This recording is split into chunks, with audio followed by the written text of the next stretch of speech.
What's up, YouTube? Today we're going on a different kind of adventure. We're making our own ketchup and then we're gonna compare it with this store-bought ketchup.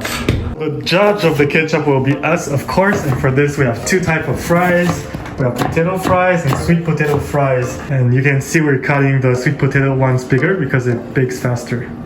Soak the fries for 30 minutes in water for best results. For our homemade ketchup, what do we have here? We have 4 onions, 4 fresh tomatoes. They're a bit overripe. This one has a little piece that's gone bad, but we're just gonna cut it out. 1 can of tomatoes. We're also gonna use half a pineapple. We're gonna use half a cup of brown sugar, and then some cloves and some thyme leaves. Let's get cooking!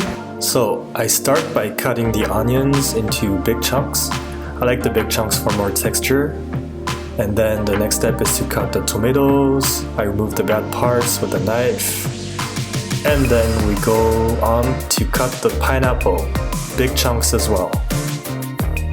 The next step is to stir fry all the ingredients in the pan. So go ahead and add some oil to the pan, add the onions and let them caramelize a bit. Then we're gonna add the sugar and just a little bit of water so that it's wet and doesn't burn. Make it into a nice caramel, and when it's nice and brown, we're gonna add the pineapple. So let it fry for a bit, and then you can add the fresh tomatoes to it. And when they're kind of soft, you can add the canned tomatoes. So now we just have to wait for it to reduce. So while the ketchup is reducing, let's take a look at the ingredients in the industrial ketchup. So we have tomato paste, liquid sugar, white vinegar, salt, onion powder, and spices.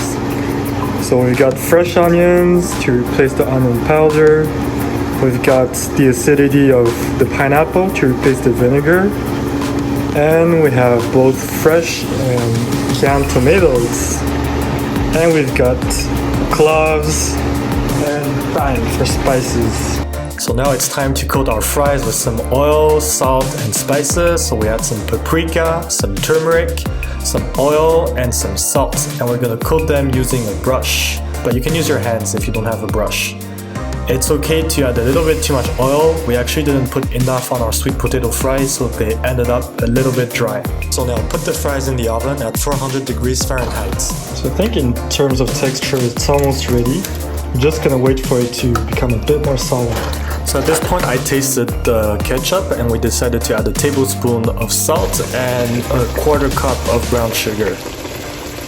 Keep an eye on your fries and be ready to flip them over so that they're gonna bake evenly and be crispy on all sides. And there we have it, the ultimate ketchup sauce. Time for testing. And the ketchup! The real ketchup from the store. Alright, so this is the homemade ketchup. This is the store-bought ketchup. This is the roommate. He'll give us his review in a second. Bon appetit. So actually we need a spoon for this one. I really like it, but some people don't like the pineapple. No. Some people were a little bit disappointed. But luckily we have the store-bought ketchup. Yeah, I'm really happy. I'm really happy about this one too. Back to the basics. Yeah. So, test subject number 1 doesn't like the homemade ketchup. He says it doesn't make sense to use pineapple with something salty. Yeah. But on the other hand, I really like it. It's nasty. And it's good because there's a lot of it, so I'll be having rice with ketchup for a while. But I mean, I'll compliment with some fries.